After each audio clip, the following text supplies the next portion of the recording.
When you increase costs for farmers, Canadians pay more for groceries. When you increase costs for truckers, Canadians pay more for groceries. I'm Franco Terrazzano. I'm with the Canadian Taxpayers Federation, and I'm here on behalf of 235,000 Canadian taxpayers that want you to stop hiking the taxes that make it more expensive for farmers to make our food, for truckers to deliver our food, and for families to buy that food. There's an easy and quick way for the government to make food more affordable. Stop hiking taxes. But in less than 2 weeks, the government will raise the carbon tax for the 4th time since the beginning of the pandemic. The carbon tax will increase the price of gas by 14 cents per litre and the price of diesel by 17 cents per litre.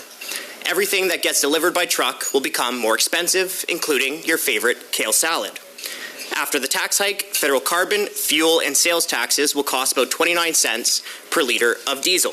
That means the big rig truck driver that delivers food to the store will pay about $260 in federal taxes every fuel up. Farmers say the carbon tax will cost them about $14,000 on average, and that was in 2019, according to the CFIB.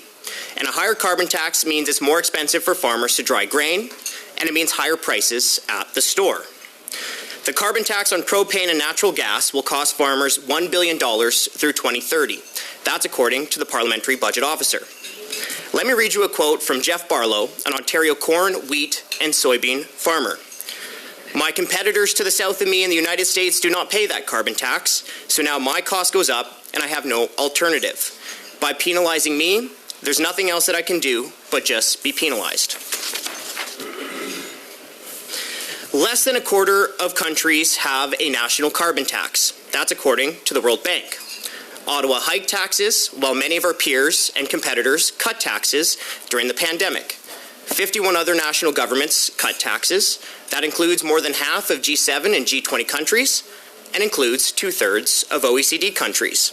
Australia, New Zealand, the Netherlands, Germany, South Korea, the United Kingdom, Italy, Israel, India, and Portugal are among those countries that cut fuel taxes. Ottawa is getting ready to impose a second carbon tax through fuel regulations this summer.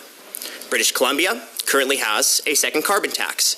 It costs about 16 cents per litre of gas and 19 cents per litre of diesel. There are no rebates with the second carbon tax. The more you tax, the less money Canadians have to afford higher groceries. And if you think that you can raise taxes, skim some off the top, and still make people better off through rebates, then I have some Ocean View property in Regina to sell you. The carbon tax will cost the average family between $402 and $847 this year, even after the rebates. That's according to the PBO. That could be a couple weeks of groceries for a family for, but it's being taxed away. Lower and middle-income Canadians, households currently experiencing energy poverty such as single mothers, and seniors living on fixed income will feel the most pain from the second carbon tax, and that's according to the government's own analysis. The higher carbon taxes are layered on top of higher payroll and higher alcohol taxes. 74% of Canadians say families pay too much tax, according to a recent Leger poll. Now, fortunately, you can provide relief for your constituents. You can help make life and groceries more affordable. At the very least, you must stop hiking taxes. Thank you.